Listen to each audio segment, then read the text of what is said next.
இது சீனி மிளகா. இதுக்கு வானம் பார்த்த மிளகா, சீனி மிளகா, காந்தாரி மிளகா, பேர்ட்ஸ் ஐ சில்லி அப்படின்னு வேறு பேர் இருக்குது.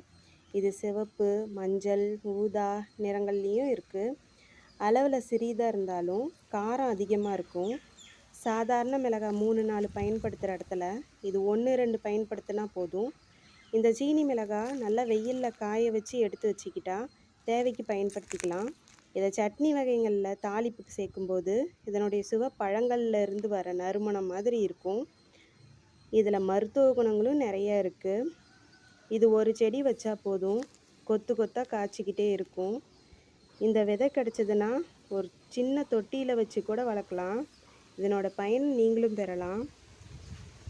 இது பூ பாருங்கள், மற்ற மிளகாய் செடியில் இருக்க பூவோடு இது டிஃப்ரெண்ட்டாக இருக்கும். இது நிறைய பறவைங்களும் விரும்பி சாப்பிடுது. பறவைங்களுக்கு கிடைச்சது போக தான் நமக்கும் கிடைக்கிது.